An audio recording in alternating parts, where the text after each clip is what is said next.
मैं सारिका पंकज और आप सुन रहे हैं निर्माण आईएएस का ऑडियो आर्टिकल। आज का विषय है पर्यावरण प्रभाव आकलन। सबसे पहले आपको बता दें कि हम किन विषयों पर चर्चा करेंगे। सबसे पहला, चर्चा में क्यों। दूसरा है पर्यावरणीय प्रभाव आकलन अधिसूचना 2020 का विरोध क्यों हो रहा है। तीसरा है क्या है पर्यावरण प्रभाव आकलन। चौथा, भारत में पर्यावरण प्रभाव आकलन की शुरुआत कैसे हुई। 5वें नंबर पे है पर्यावरण प्रभाव आकलन और रणनीतिक पर्यावरणीय आकलन में क्या फर्क है। छठा, पर्यावरण प्रभाव आकलन के लाभ। 7वां, पर्यावरण प्रभाव आकलन के पर्यावरणीय अवयव। 8वें नंबर पर है पर्यावरण प्रभाव आकलन के पहलू और 9वें में हम जानेंगे पर्यावरण प्रभाव आकलन की कमियां क्या क्या हैं। तो सबसे पहले चर्चा में क्यों। केंद्र सरकार की विवादित पर्यावरण प्रभाव आकलन अधिसूचना 2020 पर जनता द्वारा टिप्पणी भेजने की समय की मियाद 11 अगस्त 2020 को खत्म हो रही है। गौरतलब है कि जून महीने में केंद्र सरकार ने पर्यावरण प्रभाव आकलन के नए मॉडल के लिए एक ड्राफ्ट तैयार किया है, जो अमल में आ जाने के बाद वर्ष 2006 के पर्यावरणीय प्रभाव आकलन की जगह ले लेगा। लेकिन EIA की अधिसूचना 2020 के प्रारूप पर विवाद थमता नजर नहीं आ रहा है। दिल्ली हाईकोर्ट ने बीते 30 जून को केंद्र सरकार की विवादित पर्यावरण प्रभाव आकलन अधिसूचना 2020 पर जनता द्वारा टिप्पणी भेजने की समय सीमा को बढ़ाकर 11 अगस्त कर दिया। इससे पूर्व ये तारीख 30 जून 2020 थी। दरअसल हाल ही में कांग्रेस नेता जयराम रमेश द्वारा इस पर कड़ी आपत्ति जताए जाने के बाद केंद्रीय पर्यावरण मंत्री प्रकाश जावड़ेकर ने उनके सुझावों को निराधार और गलत व्याख्या पर आधारित बताया है।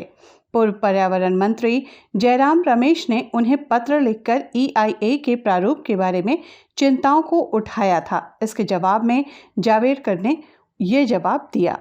आइए अब जानते हैं पर्यावरण प्रभाव आकलन अधिसूचना 2020 का विरोध क्यों हो रहा है।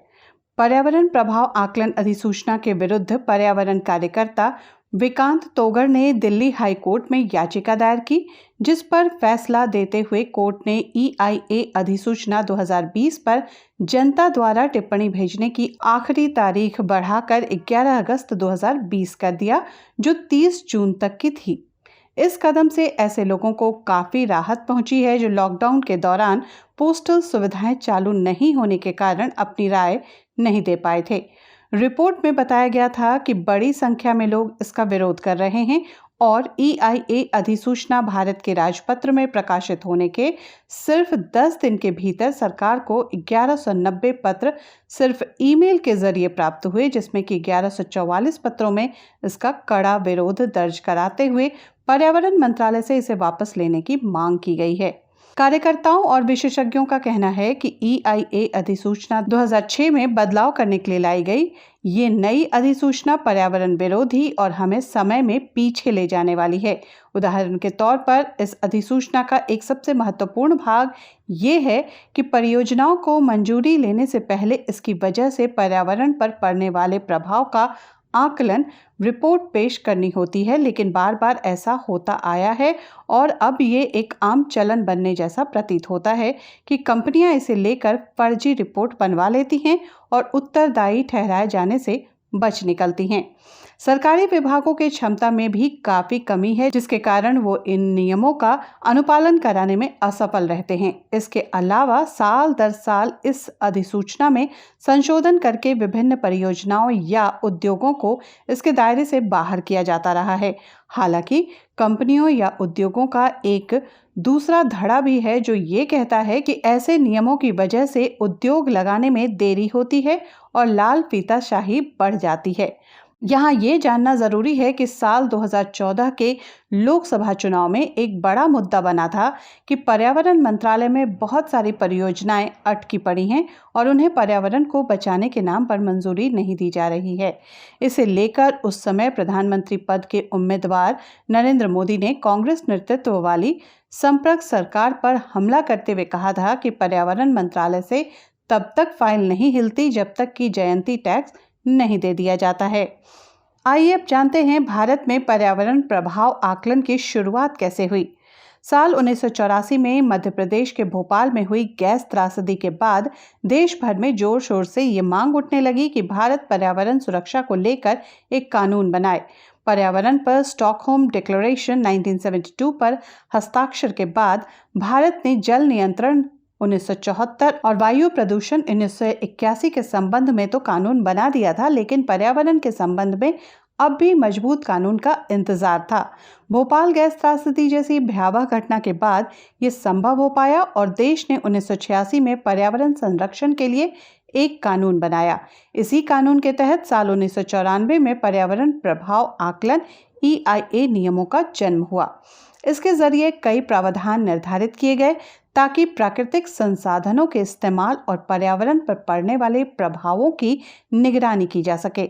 EIA अधिसूचना आने के बाद विभिन्न परियोजनाओं को इससे गुजरना होता था और इसके तहत सभी शर्तों का पालन किए जाने की स्थिति में ही परियोजनाओं को कार्य शुरू करने की मंजूरी दी जाती थी। हालांकि आगे चलकर इसमें कुछ बदलाव किए गए और साल 2006 में एक नई अधिसूचना जारी की गई जिसे हम EIA अधिसूचना 2006 के नाम से जानते हैं। अब मोदी सरकार इसमें और बदलाव करना चाहती है, जिसके लिए एक नई अधिसूचना का ड्राफ्ट जारी किया गया है। वैसे तो EIA अधिसूचना की परिकल्पना पर्यावरण और प्राकृतिक संसाधनों की सुरक्षा के लिए की गई थी। हालांकि कार्यकर्ता और विशेषज्ञों की दलील है कि सरकार इसके जरिए कई पर्यावरण विरोधी गतिविधियों को कानूनी मान्यता प्रदान कर रही है। आइए अब जानते हैं क्या है पर्यावरण प्रभाव आकलन।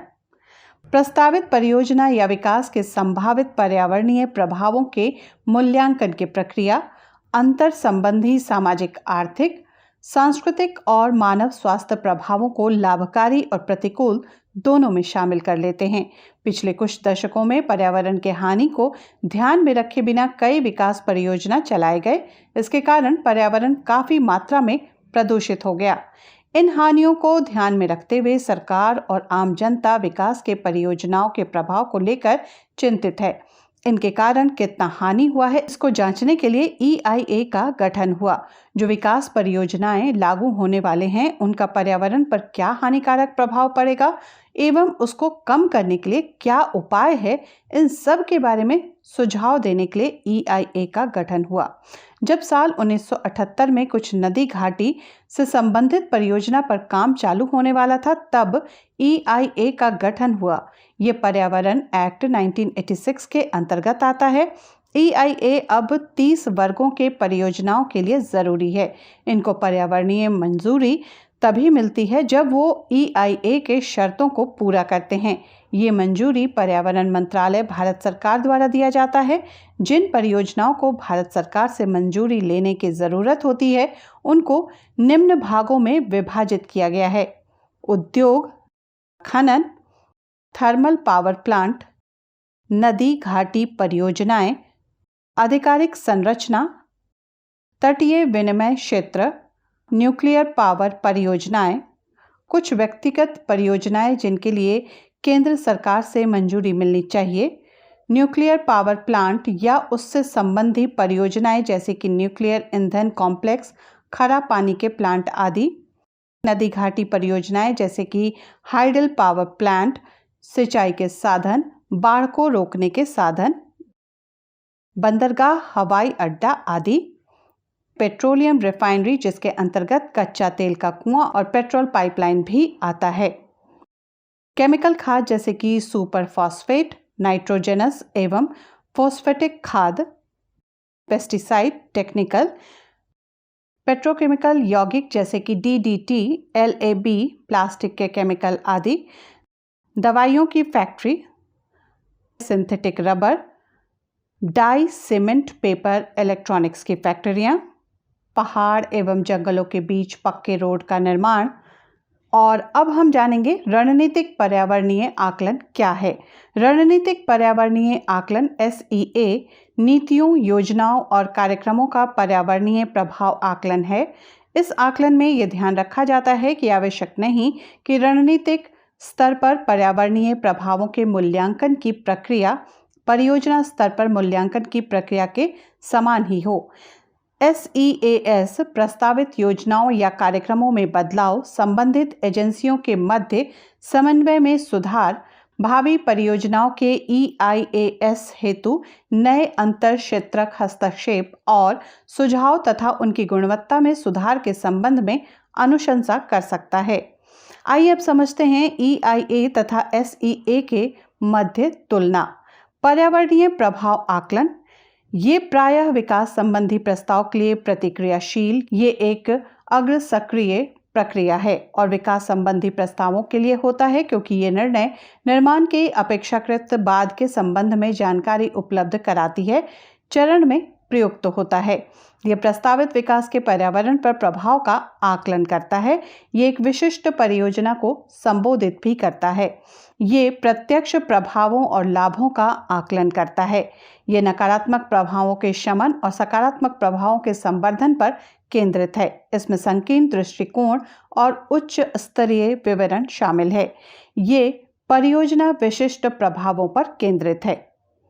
रणनीतिक पर्यावरणीय आकलन SEA, ये दोनों एक दूसरे के पूरक हैं तथा पर्यावरण संरक्षण, जैव विविधता संरक्षण और उत्तरदायी विकास के लिए एक साथ कार्य करते हैं।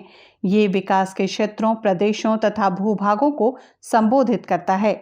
ये संचयी प्रभावों का आकलन करता है तथा संधारणीय विकास के लिए निहितार्थ और मुद्दों की पहचान करता है। ये पर्यावरणीय गुणवत्ता के एक निर्धारित स्तर को बनाए रखने पर केंद्रित है। इसमें व्यापक परिप्रेक्ष्य और निम्न स्तरीय विवरण शामिल हैं। ये एक फ्रेमवर्क निर्मित करता है जिसके तहत प्रभावों और लाभों का मापन किया जा सकता है। आइए अब समझते हैं पर्यावरण प्रभाव आकलन के पहलू क्या क्या हैं। संकट का आकलन, पर्यावरणीय प्रबंधन, उत्पाद की निगरानी और अब है पर्यावरण प्रभाव आकलन के कार्य। ये उचित निर्देशों के साथ पर्यावरण के संरक्षण के लिए कार्य करता है। वैज्ञानिक उपायों का उपयोग एवं किसी पर्यावरण संकट को कम करने के लिए सुझाव देना, ऐसे सारे प्रावधानों का ध्यान रखना जिससे पर्यावरण पर थोड़े या ज़्यादा वक्त के लिए प्रभाव पड़ सकता है, उन सभी उपायों का ध्यान रखना जिससे जीव जंतुओं की रक्षा हो सके। कोई भी निर्णय लेने से पहले जनता की सलाह भी लेना। और अब हम समझेंगे कि पर्यावरण प्रभाव के आकलन के लाभ क्या क्या हैं। विकास परियोजनाओं के दुष्प्रभाव को कम करने के लिए या मिटाने के लिए EIA कम लागत वाले तरीके अपनाता है। विकास परियोजना के लागू होने के बाद इनका पर्यावरण पर क्या प्रभाव पड़ेगा, EIA इस बात का विश्लेषण भी करता है। विकास के प्लान में न्यूनीकरण रणनीतियां हों, EIA इस बात का ध्यान रखता है। EIA इस बात का भी ध्यान रखता है कि विकास का जो प्लान बना है वो पर्यावरण को ध्यान में रख के बना हो और पारिस्थितिकी तंत्र का संतुलन बना रहे। EIA पर्यावरण और विकास परियोजना को जोड़ने का काम करते हैं। इनका ये उद्देश्य है कि विकास पर्यावरण के प्रतिरूप में हो। आइए अब समझते हैं पर्यावरण प्रभाव आकलन के पर्यावरणीय अवयव। EIA के अंतर्गत पर्यावरण के निम्नलिखित अवयव की देखभाल होती है।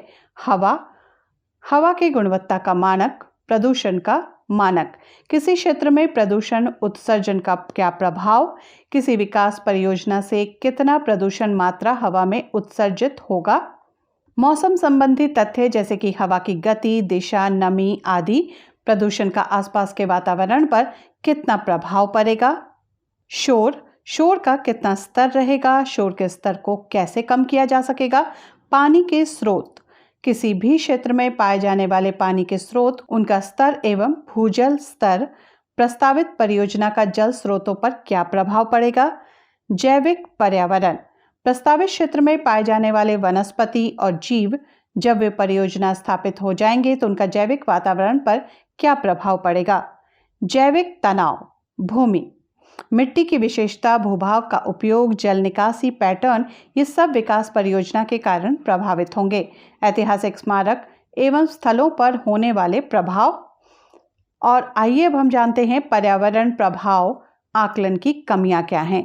कई सारी ऐसी परियोजनाएं हैं जो पर्यावरण पर प्रभाव आकलन कर सकते हैं, किंतु उनका नाम सूची में नहीं होता या उनमें किया गया निवेश निर्धारित निवेश से कम होता है। कई बार ये भी देखने में आता है कि EIA में नियुक्त प्रतिनिधि को उनके क्षेत्र जैसे पर्यावरण, जीव विज्ञान आदि का उपयोगी ज्ञान नहीं होता, जिससे वो सामाजिक दृष्टि से उस परियोजना का अवलोकन नहीं कर पाते। शुरुआती दौरों में जनता की राय को अहमियत नहीं दी जाती है, जिससे बाकी के दौर में परियोजना को मंजूरी मिलने में कठिनाई होती है। कुछ परियोजनाओं के लिए कई बार जनता की राय ली ही नहीं जाती। इन परियोजना से संबंधित जो सूचनाएं सार्वजनिक की जानी चाहिए वो नहीं किया जाता। किसी क्षेत्र के लोगों के स्थानीय तथ्यों को नहीं माना जाता है। कई बार इन रिपोर्टों में आधा अधूरा एवं झूठा तथ्य पेश किया जाता है।